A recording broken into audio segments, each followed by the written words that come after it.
मैला आंचल में अंचल विशेष की समाज संरचना, सामाजिक व्यवस्था और सामाजिक जीवन का समग्र एवं जीवंत चित्र प्रस्तुत किया गया है।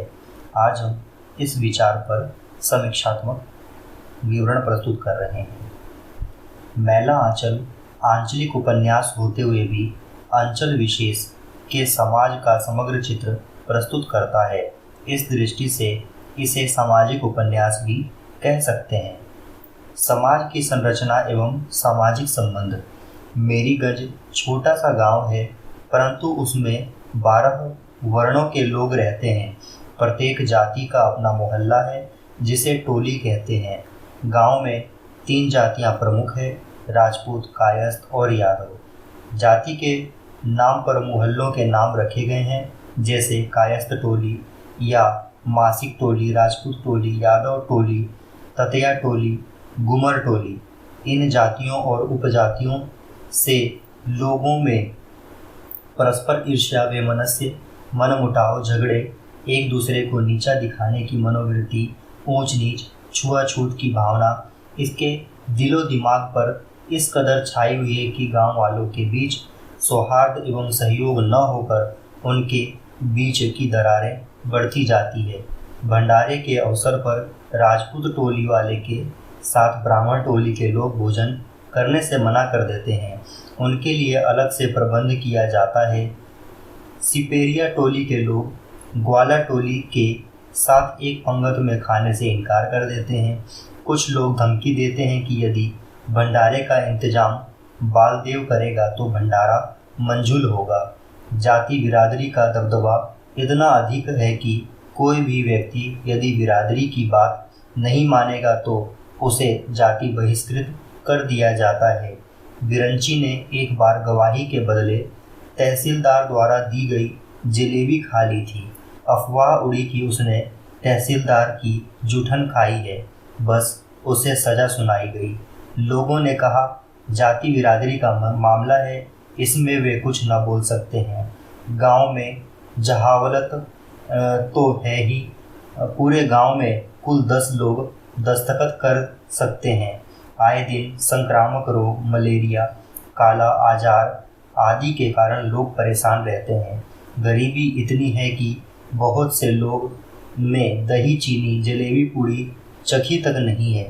यद्यपि विद्यापति के इस योग में प्रेम की मदिरा पिए हुए लोगों के बीच विवाहेतर संबंधों को न अनैतिक पाया जाता है और न उन पर कोई विशेष ध्यान दिया जाता है।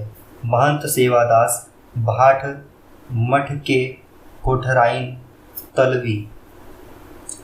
तवली, बालीचरण और चरखा सेंटर की मास्टराइन, मंगला देवी, पुलिया और खलासी, रामदास और रामपियारी, बालदेव और लक्ष्मी, कमला और प्रशांत के बीच विवाहेतर संबंध है।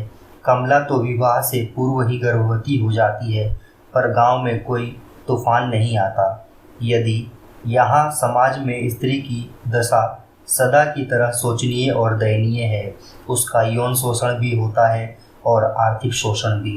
अंधा और बूढ़ा महंत सेवादास अबोध किशोरी लक्ष्मी का यौन शोषण करता है और फुलिया के माँ बाप अपनी विधवा बेटी का पुनर्विवाह इसलिए नहीं करते क्योंकि उसका शरीर नोचकर प्राप्त धन से ही उनकी गृहस्थी की गाड़ी चलती है। छोटी छोटी बातों को लेकर औरतों में कहा सुनी गाली गलौज आम बात है।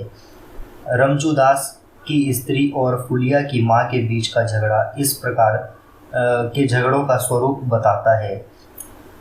अंचल निवासियों की अधिदैविक चेतना। आंचलिक उपन्यास में अनपढ़, अज्ञानी, अंधविश्वासी लोगों का चित्रण होता है। अतः लेखक अंचल में व्याप्त अंधविश्वासों, रूढ़ियों, शगुन, अपशगुन, जादू टोना, भूत प्रेत आदि में विश्वास के चित्र प्रस्तुत करता है।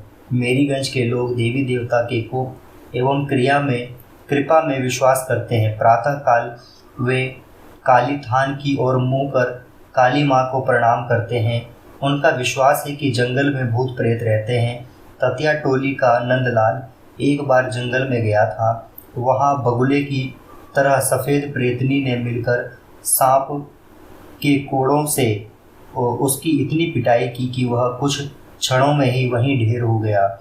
जहालत और अंधविश्वास के कारण ही बुढ़ापे में भी सुंदर लगने वाली तथा सबके प्रति स्नेह लुटाने वाली पार्वती मौसी को डायन मारकर उनके साथ क्रूर और अपमानजनक व्यवहार किया जाता है। वे नदियों को माँ कहते हैं क्योंकि वे उनकी खेतों के लिए जल को देती है। आवश्यकता पड़ने पर नदी की पूजा अर्चना करने वालों की अनेक प्रकार से सहायता करती है। यदि गृहस्वामी नदी में स्नान करता है, गले में कपड़े का खूंट डालकर कमला मैया को पान सुपारी चढ़ाता है, तो कमला मैया चांदी का बर्तन देकर गृहस्वामी के अनुष्ठान में, शादी विवाह या श्रद्धा के योग में सहायता करती है।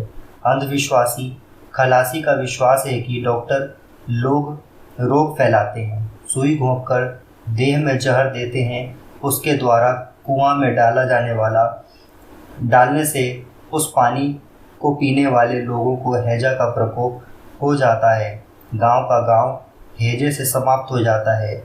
काला आजार फैलने का कारण भी वह डॉक्टरों को बताते हैं और आरोप लगाते हैं कि विलायती दवाओं में गाय का खून मिलाकर उन्हें धर्मभ्रष्ट करते हैं।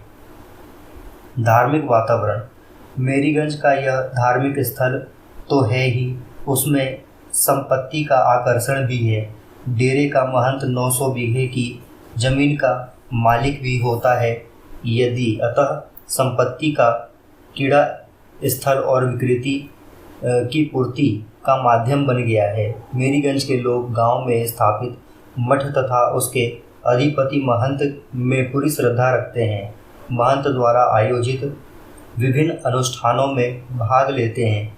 कबीरपंथी मठ होने वाले धार्मिक क्रियाकलाप के चित्र प्रातः काल प्रतात्मक शब्द गायन, खंजरी बजाकर कीर्तन, प्रातकी के बाद सत्संग होता है जिसमें मठ के सब लोग भाग लेते हैं। सत्संग के महंत जी की उपस्थिति लोगों को उपदेश देते हैं, उनके प्रश्नों के उत्तर देते हैं। राजनीतिक चेतना। मेरीगंज में सभी राजनीतिक दल सक्रिय हैं। वामन दास और बालदेव कांग्रेसी है, गांधी जी के भक्त हैं। कालीचरण समाजवादी है, समाजवादी विचारों से विद्रोह की भावना जगाता है, अन्याय अत्याचार का विरोध करता है, नवयुवकों को क्रांति करने का आह्वान देता है। उसी के प्रयत्न से मठ में नागा बाबा का समर्थन प्राप्त प्रत्याशी नरसिंह दास मठाधीश न होकर रामराज मठ का महंत बनता है। उसी के प्रयत्नों से खलाजी और फुलिया का चुभोना कराया जाता है। राष्ट्रीय स्वयंसेवक संघ के कार्यकर्ताओं की चहल पहल का भी वर्णन है। चुनावों को जीतने के लिए अपनाए गए हथकंडों और चुनाव जीतने के बाद MLA बने राजनेताओं के कुकर्म का पर्दाफाश किया गया है।